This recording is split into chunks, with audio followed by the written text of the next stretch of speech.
up to 50% வரை தள்ளுபடி. S, நம்ம பாண்டிச்சேரி நேரு ஸ்ட்ரீட் ரவி கலர்ஸ்ல இப்போ அதிரடியான ஆடி தள்ளுபடி ஸ்டார்ட் ஆயிடுச்சு. ஜஸ்ட் 999க்கு 4 குர்தீஸ் 899 வர்த் உள்ள இந்த ஜிவாமி ஷேப் பேக் இப்போ உங்களுக்காக ஜஸ்ட் 399 தான். 399க்கு 2 லெகின்ஸ், ஆங்கிள் லெகினும் இருக்கு, ஃபுல் லெகினும் இருக்கு. பிராண்டட் இன்னர் வேர்ஸ்ல ஜஸ்ட் 100 and 200 தான். இங்க டி-ஷர்ட், ட்ராக் பேண்ட், ஷார்ட்ஸ் எல்லாம் ஜஸ்ட் 100 to 200 தான். விமென்ஸ்க்கான நைட் ட்ரெஸ், ட்ராக்ஸ் இது எல்லாமே கிளியரன்ஸ் இல்ல ஜஸ்ட் 100 ல 250 வரைக்கும் தாங்க. முக்கியமா நம்ம வீட்டு கிட்ஸ்க்கு கிளியரன்ஸ் இல்ல ஜஸ்ட் 100 ல 200 குள்ளேயே இருக்கு. அது மட்டும் இல்லாம இங்க இருக்கிற A to Z எல்லா கலெக்ஷன்ஸ்க்கும் ஸ்பெஷல் டிஸ்கவுண்ட் இருக்கு. அப்படியே இன்னும் வெயிட் பண்றீங்க? உடனே கிளம்பி நம்ம பாண்டிச்சேரி நேரு ஸ்ட்ரீட் ரவி கலர்ஸ்க்கு வாங்க. அண்ட் மறக்காம இந்த வீடியோவை ஆடி தள்ளுபடியில அசத்தலா ஷாப்பிங் பண்ணணும்னு நினைக்கிற உங்க ஃப்ரெண்ட்ஸ் அண்ட் ஃபேமிலிஸ்க்கு ஷேர் பண்ணிடுங்க.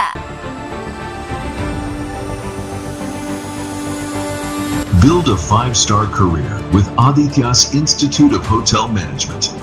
Step into the world of hospitality. Train at Aditya's. Work across the world. Turn your passion into profession. From classrooms to global careers. Learn, lead, and succeed. Aditya's Institute of Hotel Management. Ariyangapam Puducherry.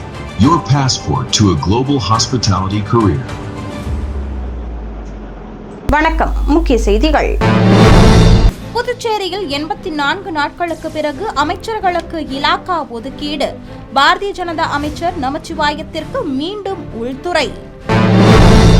வீடுதோறும் குப்பை சேகரிக்கப்படாதது குறித்து பொதுமக்கள் WhatsApp எண்ணிற்கு புகார் அளிக்கலாம். உள்ளாட்சித்துறை இயக்குனர் ஆதர்ஷ் அறிவிப்பு. வீராம்பட்டினம் பிரசித்தி பெற்ற செங்கழநீர் அம்மன் கோவில் ஆடி மாத தேர் திருவிழா கொடியேற்றம். திரளான பக்தர்கள் கலந்து கொண்டு சுவாமி தரிசனம்.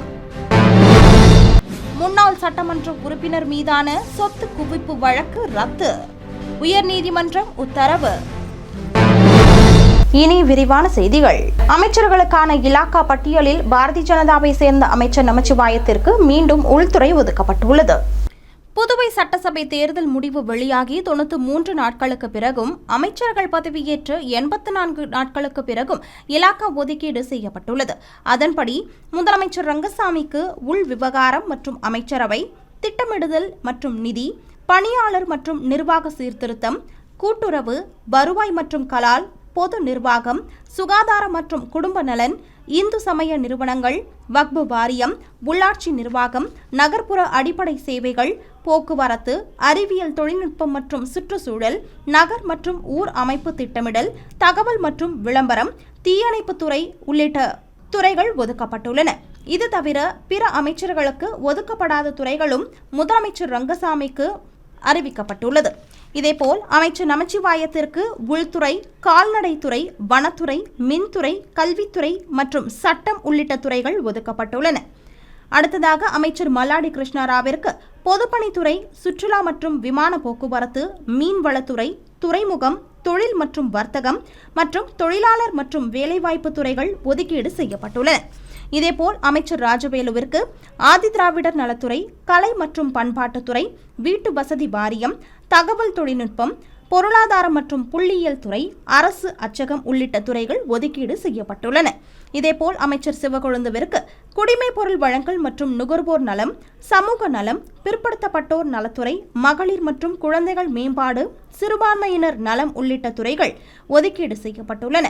அடுத்ததாக அமைச்சர் ராஜசேகரனுக்கு வேளாண் துறை, விளையாட்டு மற்றும் இளைஞர் நலத்துறை, மாவட்ட ஊரக வளர்ச்சி முகமை, சமுதாய மேம்பாடு, ஊரக வளர்ச்சித்துறை, முன்னாள் ராணுவ வீரர்கள் நலம் உள்ளிட்ட துறைகள் ஒதுக்கப்பட்டுள்ளன.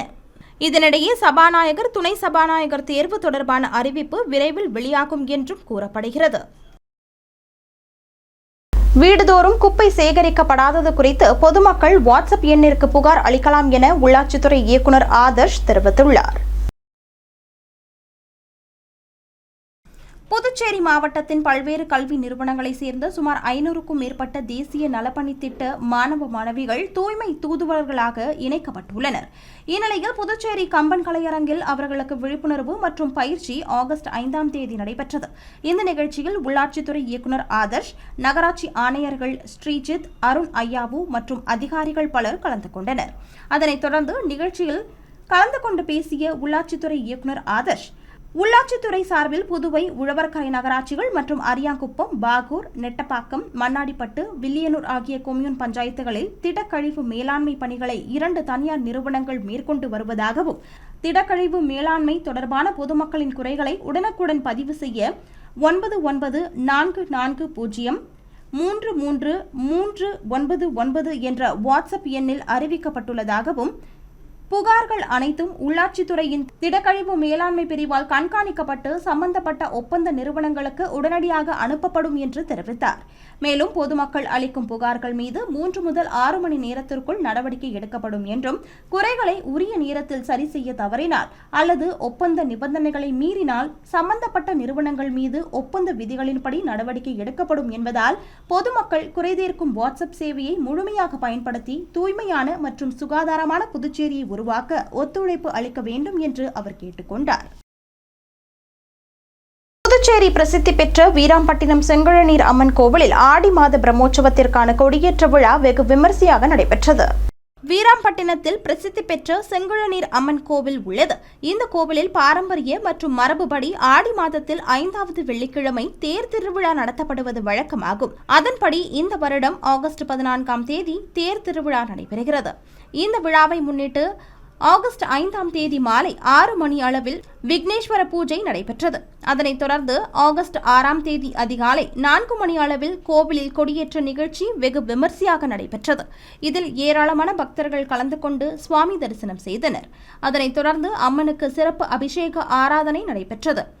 பின்னர் இரவு 9 மணிக்கு சிறப்பு அலங்காரத்தில் அம்மன் வீதி உலா நடைபெறவுள்ளது. இந்த விழாவிற்கான ஏற்பாடுகளை கோவில் நிர்வாக அதிகாரி மற்றும் மக்கள் குழு, வீராம்பட்டினம் கிராம மக்கள் ஆகியோர் செய்து வருகின்றனர். புதுச்சேரி முன்னாள் சட்டமன்ற உறுப்பினர் அசோக் ஆனந்த் மீதான சொத்து குவிப்பு வழக்கை ரத்து செய்து சென்னை உயர்நீதிமன்றம் உத்தரவிட்டுள்ளது. புதுச்சேரி என்ஆர் காங்கிரஸ் கட்சியின் தட்டாஞ்சாவடி தொகுதியின் முன்னாள் சட்டமன்ற உறுப்பினர் அசோக் ஆனந்த், அவரது தந்தை ஆனந்தன். இவர் புதுச்சேரி மாநில பொதுப்பணித்துறையின் தலைமை பொறியாளராக பணியாற்றி வந்தார். அப்போது அவர் வருமானத்துக்கு அதிகமாக சொத்து குவித்ததாக சிபிஐக்கு புகார் சென்றதை அடுத்து சிபிஐ அதிகாரிகள் சோதனை மேற்கொண்டனர். அப்போது வருமானத்திற்கு அதிகமாக சொத்து சேர்த்ததாக ஆனந்தன், அவரது மனைவி விஜயலட்சுமி, அவர்களது மகன் அசோக் ஆனந்த் ஆகிய 3 பேர் மீது வழக்கு பதிவு செய்யப்பட்டது. இந்த வழக்கு மீதான விசாரணை புதுச்சேரி சிபிஐ சிறப்பு நீதிமன்றத்தில் நடைபெற்று வந்ததை அடுத்து விஜயலட்சுமி கடந்த சில ஆண்டுகளுக்கு முன்பு இறந்ததால் அவர் வழக்கில் இருந்து விடுவிக்கப்பட்டார். தொடர்ந்து இந்த வழக்கில் குற்றம் சாட்டப்பட்ட முன்னாள் சட்டமன்ற உறுப்பினர் அசோக் ஆனந்த் மற்றும் அவரது தந்தை ஆனந்தன் ஆகிய 2 பேருக்கும் தலா ஓராண்டு சிறை தண்டனையும் தலா 1 லட்சம் ரூபாய் அபராதமும் விதித்து கடந்த 2018ஆம் ஆண்டு அக்டோபர் மாதம் 30ஆம் தேதி அன்று புதுச்சேரி நீதிமன்றம் தீர்ப்பளித்தது. மேலும் அவர்களிடம் இருந்து 1,57,06,000 ரூபாய் மதிப்புள்ள சொத்துக்களை பறிமுதல் செய்யவும் நீதிமன்றம் உத்தரவிட்டது.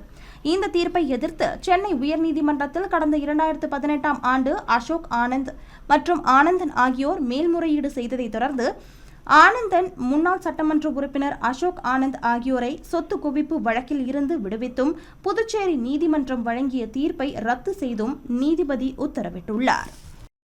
புதுச்சேரியில் முதலமைச்சர் அமைச்சர்கள் பதவியேற்று 84 நாட்களுக்கு பிறகு அமைச்சர்களுக்கு இலாகா ஒதுக்கீடு செய்யப்பட்டுள்ளது. புதுச்சேரி மாநிலத்தில் நடந்து முடிந்த சட்டசபை தேர்தலில் முதலமைச்சர் ரங்கசாமி தலைமையிலான என்ஆர் காங்கிரஸ், பாரதிய ஜனதா, அண்ணா திராவிட முன்னேற்றக் கழகம், லட்சிய ஜனநாயக கட்சி அங்கம் வகித்த தேசிய ஜனநாயக கூட்டணி வெற்றி பெற்று மீண்டும் ஆட்சியை அமைத்தது. அதனைத் தொடர்ந்து தேர்தல் முடிவுகள் வெளியாகி 9 நாட்களுக்கு பிறகு மே மாதம் 13ஆம் தேதி முதலமைச்சராக ரங்கசாமி பதவியேற்றுக் கொண்டார். அவருடன் அமைச்சர்கள் பாரதிய ஜனதாவை சேர்ந்த நமச்சிவாயம், என்ஆர் காங்கிரஸை சேர்ந்த மல்லாடி கிருஷ்ணராவ் ஆகியோர் பதவியேற்றுக் கொண்டனர். அடுத்த கட்டமாக ஜூன் 17ஆம் தேதி அமைச்சர்களாக என்ஆர் காங்கிரஸ் கட்சியை சேர்ந்த ராஜவேலு, சிவக்கொழுந்து, பாரதிய ஜனதாவை சேர்ந்த ராஜசேகரன் ஆகியோர் பதவியேற்றுக் கொண்டனர்.